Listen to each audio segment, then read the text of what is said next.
नमस्कार। दिन भर की तमाम बड़ी और अहम खबरों के साथ हाजिर हूं मैं अमृता चौरसिया। शुरुआत हेडलाइन से। 3 तलाक देना अब होगा अपराध। पति के लिए 3 साल की सजा का प्रावधान। केंद्रीय कैबिनेट ने अध्यादेश को दी मंजूरी। मुस्लिम महिला विवाह अधिकार संरक्षण विधेयक पारित कराने में सरकार ने विपक्ष से मांगा समर्थन।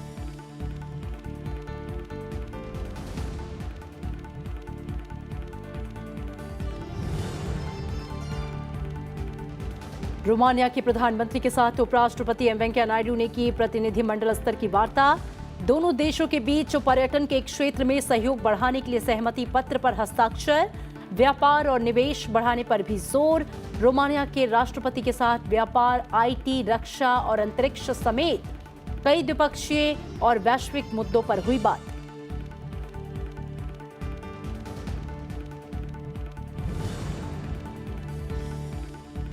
संविधान में दी गई आरक्षण व्यवस्था के समर्थन में संघ। आरएसएस प्रमुख मोहन भागवत ने कहा, आरक्षण नहीं उसकी राजनीति है समस्या। लाभार्थी खुद तय करें आरक्षण की जरूरत। देश में रहने वाले सभी लोगों का है भारत।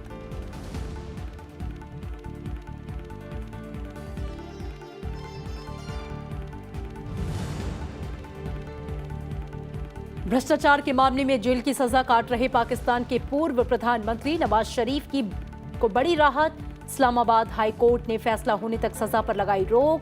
बेटी मरियम और दामाद सफदर भी जल्द होंगे रिहा। पनामा पेपर्स मामले में जवाबदेही अदालत से मिली सजा को हाई कोर्ट में दी गई थी चुनौती।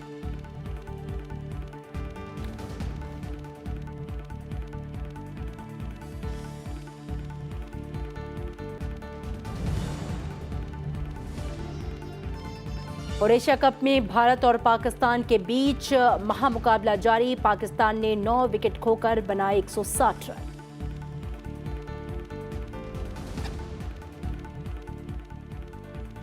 एक बार में 3 तलाक से जुड़े बिल के संसद में अटके होने के चलते केंद्रीय मंत्रिमंडल ने आज इससे जुड़ा अध्यादेश लाने का फैसला किया। इसमें 3 तलाक देने वाले पति के लिए 3 साल की सजा का प्रावधान है। केंद्रीय कानून मंत्री रविशंकर प्रसाद ने यह कहा है कि तलाक के बढ़ते मामलों के चलते इसे रोकने वाला कानून लागू करना बेहद जरूरी हो गया था। साथ ही उन्होंने सोनिया गांधी, मायावती और ममता बनर्जी से अपील की है कि वोट बैंक की राजनीति को छोड़ मुस्लिम महिला विवाह अधिकार संरक्षण विधेयक को पारित कराने में मदद करें। हालांकि कांग्रेस ने सरकार के इस कदम को पूरी तरह से राजनीति से प्रेरित बताया है। तलाक बिद्दत यानी एक बार में 3 तलाक देने को सरकार ने अब अध्यादेश के जरिए दंडनीय अपराध बनाने को मंजूरी दे दी है। केंद्रीय कैबिनेट की बैठक के बाद कानून मंत्री रविशंकर प्रसाद ने बताया कि मुस्लिम महिला विवाह अधिकार संरक्षण विधेयक लोकसभा से पारित होने के बाद राज्यसभा में विपक्ष के अवरोध के चलते अटका हुआ है। उन्होंने बताया कि पिछले साल जनवरी से मौजूदा सितंबर महीने तक 3 तलाक के 430 मामले दर्ज किए गए हैं, जबकि मुस्लिम महिलाओं के साथ होने वाले इस अन्याय की वास्तविक संख्या कहीं ज्यादा है। उन्होंने कहा कि बेहद आवश्यक होने के चलते सरकार ने अध्यादेश लाने का फैसला किया है।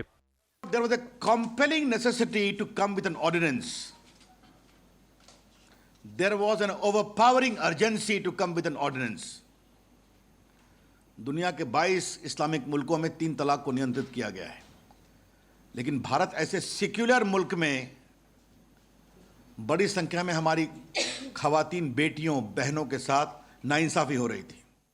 रविशंकर प्रसाद ने कहा कि पिछले साल सुप्रीम कोर्ट ने इस प्रथा पर रोक लगा दी थी, लेकिन फिर भी मुस्लिम महिलाओं को 3 तलाक देने का सिलसिला जारी है।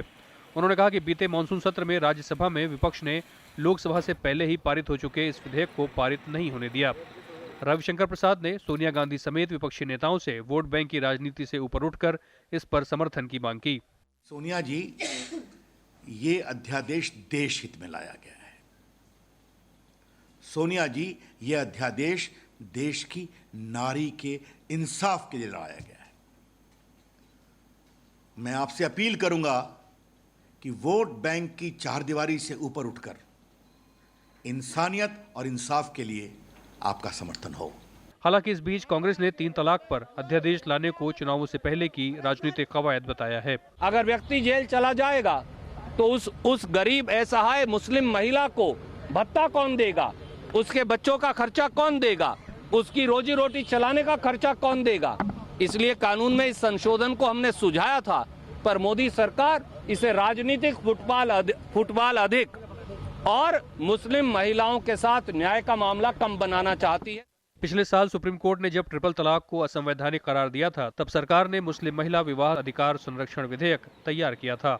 विधेयक लोकसभा से पहले ही पारित हो गया, लेकिन कांग्रेस समेत विपक्षी दल कई प्रावधानों पर अब तक असहमत हैं। हाल में सरकार ने इन मांगों के अनुरूप विधेयक में संशोधन करते हुए कई मांगों को शामिल कर लिया था। इसके तहत पुलिस तभी कार्रवाई करेगी जब पीड़ित पत्नी या उसके किसी करीबी रिश्तेदार की तरफ से FIR कराई गई हो। पंचानन मिश्रा, राज्यसभा टीवी। बीजेपी अध्यक्ष अमित शाह ने 3 तलाक के खिलाफ अध्यादेश को ऐतिहासिक बताया है। उन्होंने ट्विटर पर लिखा कि अब उन दलों को इस पर विचार करना चाहिए जिन्होंने वोट बैंक के खातिर मुस्लिम महिलाओं को उनके हाल पर छोड़ दिया। अमित शाह ने कहा कि अब मुस्लिम महिलाएं भी गरिमा के साथ जीवन जी सकेंगी। वहीं कई मुस्लिम महिलाओं ने भी इस फैसले का स्वागत किया है।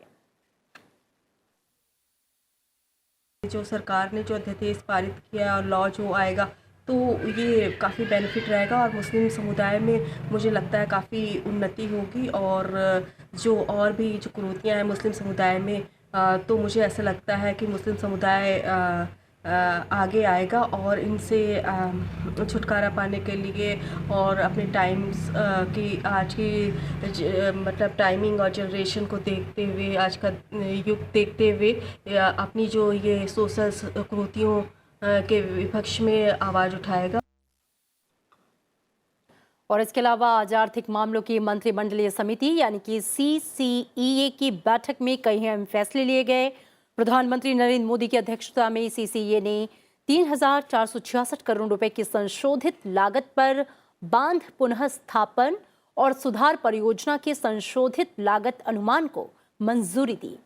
198 बांधों की सुरक्षा और उनके संचालन में सुधार तथा व्यापक प्रबंधन प्रणाली के साथ संस्थागत मजबूती के लिए विश्व बैंक वित्तीय सहायता देगा। 3,466 करोड़ रुपए की परियोजना में 2,628 करोड़ रुपए विश्व बैंक देगा। CCEA ने आंगनबाड़ी कार्यकर्ताओं और आंगनबाड़ी सहायिकाओं का मानदेय बढ़ाने को मंजूरी दी। इसके अलावा आंगनबाड़ी सेवाओं के तहत आंगनबाड़ी सहायिकाओं को काम के अनुरूप प्रोत्साहन राशि दिए जाने को मंजूरी दी गई। इसके लिए 1 अक्टूबर 2018 से 31 मार्च 2020 तक केंद्र सरकार के हिस्से के रूप में कुल 10,000 करोड़ रुपए के अधिक का भुगतान किया जाएगा। इससे करीब 27 लाख आंगनबाड़ी कार्यकर्ता लाभान्वित होंगी। प्रधानमंत्री नरेंद्र मोदी ने पिछले दिनों मानदेय बढ़ाने का ऐलान किया था। आंगनवाड़ी वर्कर्स का पहले अनुरोडियम था 3,000 रुपया पर महीना, अब ये बढ़कर हो गया 4,500 पर महीना, तो पूरे 1,500 रुपये की बढ़त हुई है। और आंगनवाड़ी वर्कर जो है, जिसको हम मिनी आंगनवाड़ी सेंटर भी कहते हैं, वो पहले 2,250 मिलता था उनको, अब वो बढ़कर 3,500 हो गया है। और जो आंगनवाड़ी हेल्पर हैं, जिनको सिर्फ 1,500 मिलता था, उनको भी 2,250 मिलेगा। देश भर से आई आंगनबाड़ी की 100 से अधिक कार्यकर्ताओं ने प्रधानमंत्री नरेंद्र मोदी से आज मुलाकात की। इन महिलाओं ने मानदेय में बढ़ोतरी पर खुशी जताई और इसके लिए प्रधानमंत्री को धन्यवाद दिया। प्रधानमंत्री ने इस बात पर खुशी जताई कि पूरे देश से आंगनबाड़ी कार्यकर्ता उनसे मिलने पहुंची। प्रधानमंत्री ने बच्चों को पोषक तत्वों से भरपूर आहार को जरूरी बताया। उन्होंने कहा कि जीवन में इसका खास महत्व है और ये बच्चे के विकास के लिए महत्वपूर्ण है। उन्होंने कहा कि सितंबर में चलाए जा रहे पोषण माह से इस मामले में जो गति आई है वो थमनी नहीं चाहिए।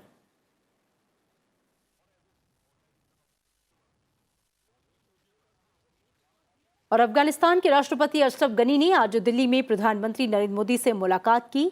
इस दौरान दोनों नेताओं ने द्विपक्षीय रिश्तों और रणनीतिक साझेदारी की प्रगति की समीक्षा की। दोनों नेताओं के बीच क्षेत्रीय सुरक्षा और भारत अफगानिस्तान विकास साझेदारी समेत कई अहम मसलों पर चर्चा हुई।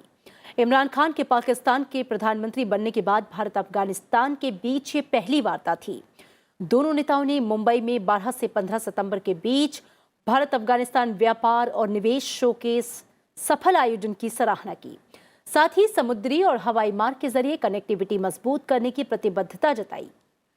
प्रधानमंत्री ने युद्ध से प्रभावित अफगानिस्तान को हर संभव मदद देने का भरोसा दिया है।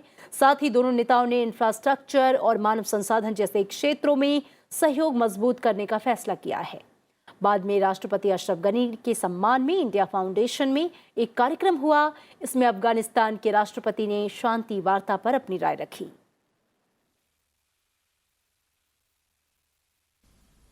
Why is peace with Taliban important?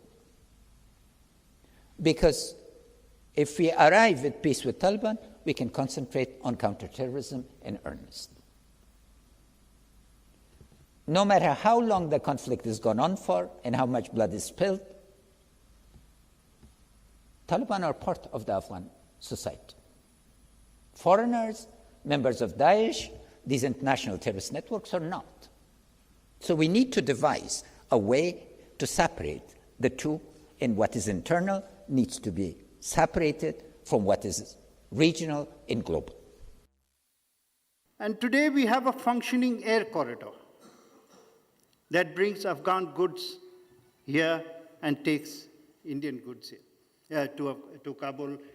When it was started, we were only greeted by skepticism. Today, what began as one and perhaps occasional flight has flourished into more than one city. It goes now to Bombay. It goes to other cities in Afghanistan. Now, this is the kind of creativity, practical creativity, that he has brought to creating an Kabul. और अब बात उपराष्ट्रपति M Venkaiah Naidu के Romania दौरे की।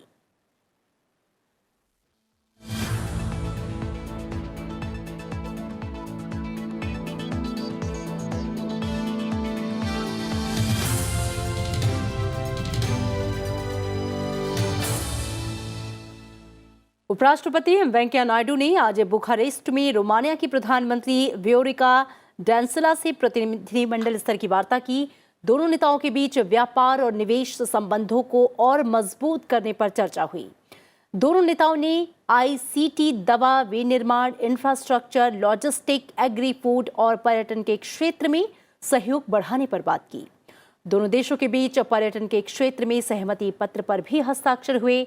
साथ ही हवाई संपर्क बढ़ाने, वीजा मिलने में आसानी और लोगों के बीच संपर्क बढ़ाने जैसे मुद्दों पर भी चर्चा हुई। उपराष्ट्रपति ने रोमानिया के नागरिकों में आयुर्वेद को लेकर मजबूत स्वीकृति पर खुशी जताई।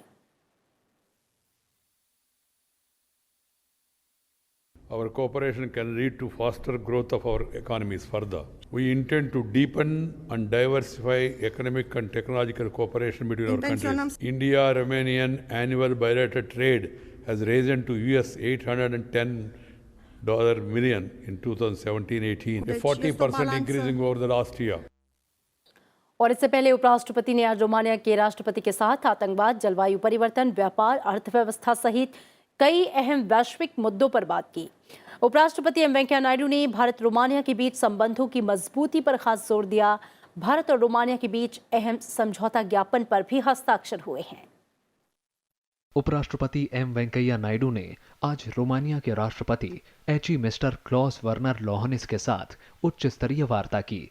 इस दौरान उपराष्ट्रपति ने वैश्विक आतंकवाद, जलवायु परिवर्तन, व्यापार, अर्थव्यवस्था और दूसरे वैश्विक मुद्दों पर भारत का पक्ष रखा। इस दौरान उपराष्ट्रपति ने दोनों देशों के लोगों के बीच संबंधों को स्थापित करने पर जोर दिया। उपराष्ट्रपति ने इसे द्विपक्षीय रिश्तों का आधार बताया। The morning's talks with the Honorable President and his delegation were very meaningful and very productive.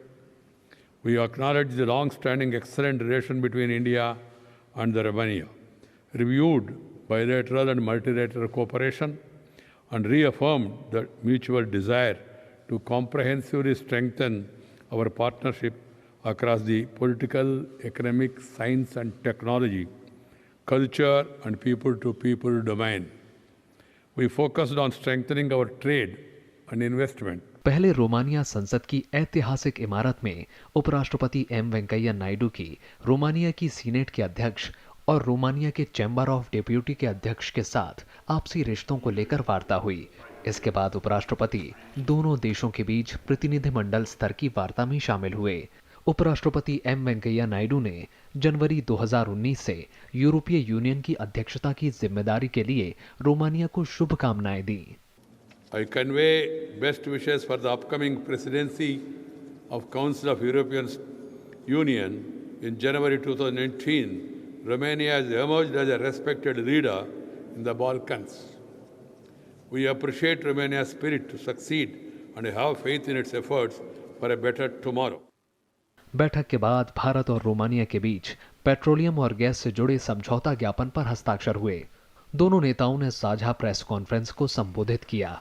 उपराष्ट्रपति ने आतंकवाद के खिलाफ साझा लड़ाई पर भी जोर दिया। I am glad that we agreed that we shall work towards enhancing already excellent trade relations.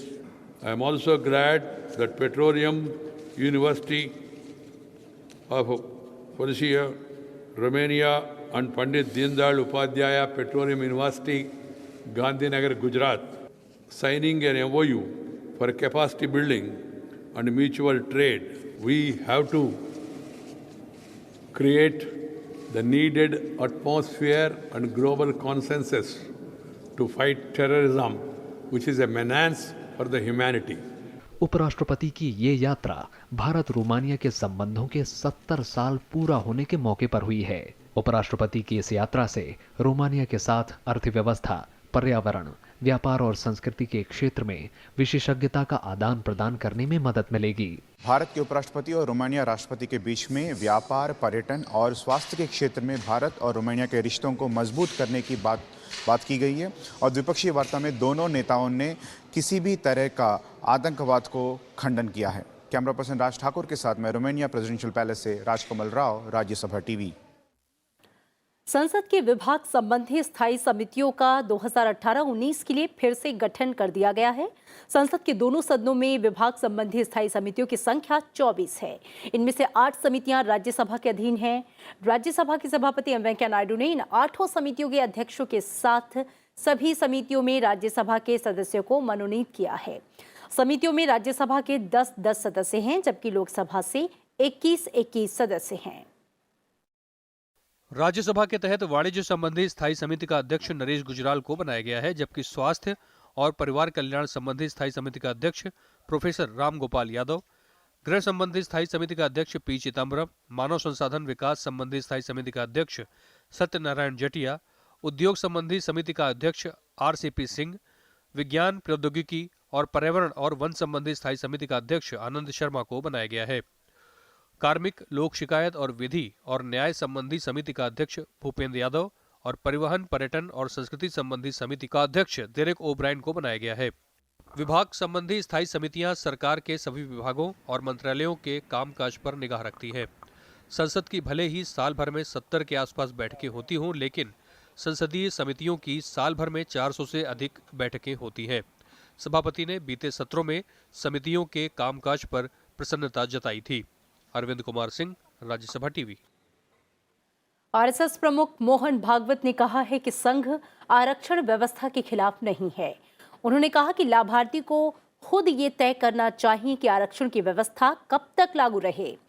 भविष्य का भारत विषय पर आरएसएस की व्याख्यानमाला के तीसरे और आखिरी दिन मोहन भागवत ने कई सवालों के जवाब दिए। उन्होंने कहा कि जो नई जातियां आरक्षण मांग रही हैं, उन पर उनसे जुड़े फोरम को विचार करना चाहिए। उन्होंने कहा कि आरक्षण से नहीं, बल्कि आरक्षण की राजनीति समस्या है। ये बात ध्यान में रखिए, सामाजिक विषमता दूर करने के लिए संविधान में जितना जहां आरक्षण दिया गया है, उसको संघ का पूरा समर्थन है और रहेगा।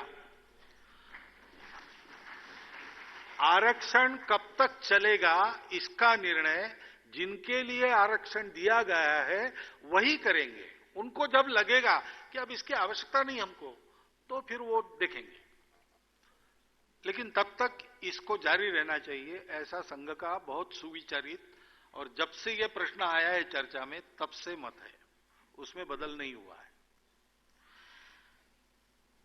अब क्रीमी लेयर को क्या करना, और लोग मांगते हैं सामाजिक आधार पर आरक्षण संविधान में है, संप्रदायों के आधार पर नहीं है,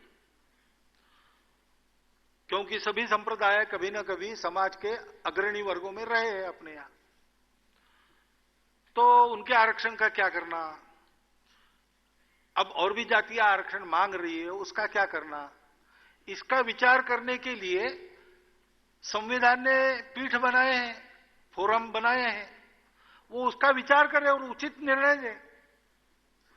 आरक्षण समस्या नहीं है, आरक्षण की राजनीति ये समस्या है। और पंचानंद मिश्रा हमारे संवाददाता हमारे साथ जुड़ रही हैं ज्यादा बातचीत के लिए। पंचानंद, भविष्य का भारत विषय पर आरएसएस की इस व्याख्यानमाला का आज तीसरा और अंतिम दिन था, प्रश्नोत्तर का दिन था। कई अहम सवाल पूछे गए। आरएसएस प्रमुख मोहन भागवत से आपसे जानना चाहेंगे क्या कुछ खास रहा आज?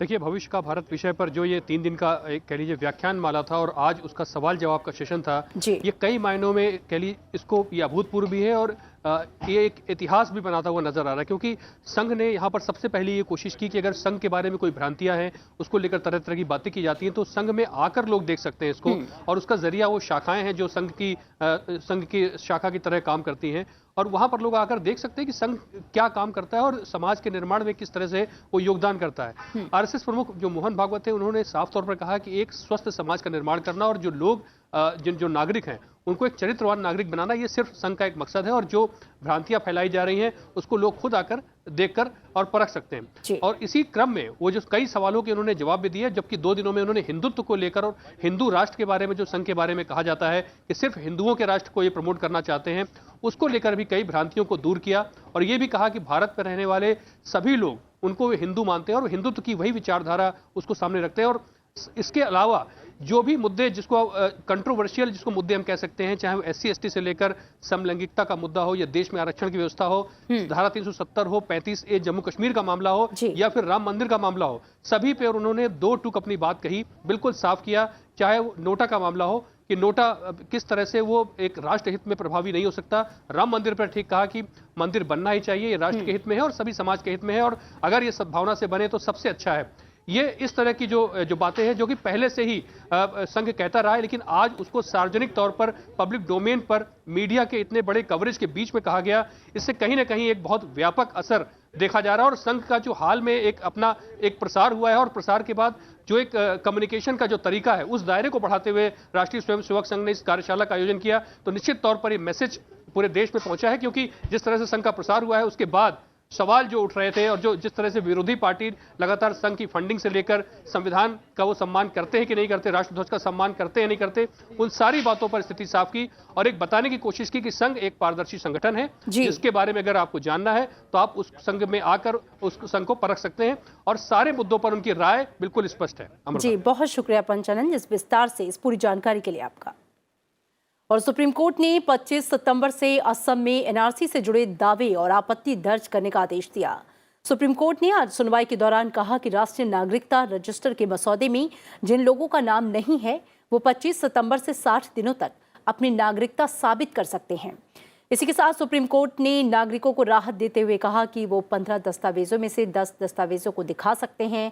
सुप्रीम कोर्ट ने ये साफ किया है कि अगर दस्तावेजों में कमी पाई जाती है तो ये जरूरी नहीं है कि उक्त नागरिक को दूसरा मौका दिया जाए। मामले की अगली सुनवाई 23 अक्टूबर को होगी। सुप्रीम कोर्ट ने कहा कि एनआरसी कोऑर्डिनेटर इस मामले से जुड़ी गोपनीय जानकारी केंद्र सरकार से साझा नहीं कर सकते। राष्ट्रीय नागरिकता रजिस्टर का दूसरा और आखिरी मसौदा 30 जुलाई को प्रकाशित किया जाएगा, जिसमें 3 करोड़ 29 लाख लोगों में से 2 करोड़ 89 लाख लोगों के नाम शामिल किए गए थे। इस मसौदे में 40 से अधिक लोगों के नाम नहीं थे। और दिल्ली बीजेपी प्रदेश अध्यक्ष और सांसद मनोज तिवारी की तरफ से यमुना पार में कथित तौर पर सीलिंग तोड़ने का मामला सुप्रीम कोर्ट पहुंच गया है। सुप्रीम कोर्ट ने मनोज तिवारी को अवमानना का नोटिस जारी किया और उन्हें 25 सितंबर को पेश होने का आदेश दिया है।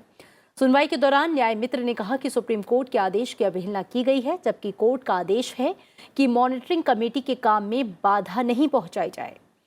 कोर्ट को बताया गया कि इस मामले में मनोज तिवारी के खिलाफ गोकुलपुरी थाने में आईपीसी की धारा 461 और डीएमसी एक्ट के तहत मामला दर्ज किया गया। घर की सीलिंग नगर निगम और दिल्ली पुलिस की ओर से की गई थी।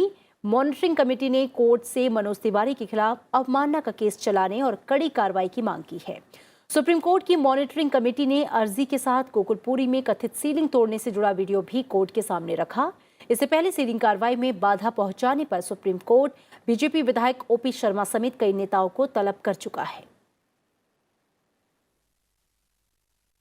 भ्रष्टाचार के मामले में जेल की सजा काट रहे पाकिस्तान के पूर्व प्रधानमंत्री नवाज शरीफ को बड़ी राहत मिली है। इस्लामाबाद हाई कोर्ट ने नवाज शरीफ के साथ उनकी बेटी मरियम और दामाद सफदर की सजा पर रोक लगा दी है। इन तीनों को जमानत के लिए बॉन्ड भरने का आदेश भी दिया गया है। इन्हें जल्द ही जेल से रिहा किया जाएगा। इन तीनों ने पनामा पेपर्स मामले में जवाबदेही अदालत से मिली जेल की सजा को हाई कोर्ट में चुनौती दी थी। 2 जजों की पीठ ने सजा को निलंबित करने का फैसला सुनाया। पीठ ने कहा कि मामले में फैसला आने तक सजा निलंबित रहेगी। ये मामला पनामा पेपर से जुड़े एवनफील्ड प्रॉपर्टीज से जुड़ा था। आरोप था कि शरीफ और उनके परिजनों ने लंदन में फ्लैट खरीदे हैं। उत्तर कोरिया और दक्षिण कोरिया कोरियाई प्रायद्वीप को परमाणु हथियारों से मुक्त करने की दिशा में काम करने पर सहमत हुए हैं। दोनों देशों ने सैन्य तनाव कम करने पर सहमति जताई है। उत्तर कोरिया की राजधानी प्योंगयांग में दोनों देशों के राष्ट्राध्यक्षों ने आज इसे लेकर समझौते पर हस्ताक्षर किए। दक्षिण कोरिया ने राष्ट्रपति मून जे इन और उत्तर कोरिया के शासक किम जोंग उन के बीच शिखर वार्ता के बाद इस पर सहमति बनी। मून ने बताया कि उत्तर कोरिया मिसाइल इंजन, परीक्षण स्थल और मिसाइल प्रक्षेपण केंद्र हमेशा के लिए बंद करने पर सहमत हुआ। उन्होंने बताया कि ये कार्रवाई संबद्ध देशों के विशेषज्ञों की निगरानी में की जाएगी, जो इसकी पुष्टि करेंगे कि केंद्र बंद हो गया है। उत्तर कोरिया के शासक ने कहा कि अमेरिका के अनुकूल कार्रवाई करने पर उनकी सरकार प्योंगयांग में सबसे बड़ा परमाणु प्रतिष्ठान समाप्त करने के लिए तैयार है। किम ने दक्षिण कोरिया की राजधानी सियोल जाने की प्रतिबद्धता भी जताई। और अब खेल की खबर। एशिया कप में भारत और पाकिस्तान के बीच महामुकाबला जारी है। टीम इंडिया को जीत के लिए 163 रन का लक्ष्य मिला है। इससे पहले पाकिस्तान ने टॉस जीतकर पहले बल्लेबाजी करते हुए 162 रन बनाए। उसकी पूरी टीम 43.1 ओवर में 162 रन बनाकर ऑल आउट हो गई। टीम इंडिया की ओर से भुवनेश्वर कुमार और केदार जाधव ने 3-3 विकेट चटकाए, जबकि बुमराह को 2 और कुलदीप यादव को 1 विकेट मिला। पाकिस्तान की ओर से सबसे ज्यादा 47 रन बाबर आजम ने बनाए, जबकि शोएब मलिक ने 43 रन बनाए। और इन खबरों के साथ इस बुलेटिन में मेरे साथ इतना ही, लेकिन आप देखते रहिए राज्यसभा टीवी। नमस्कार।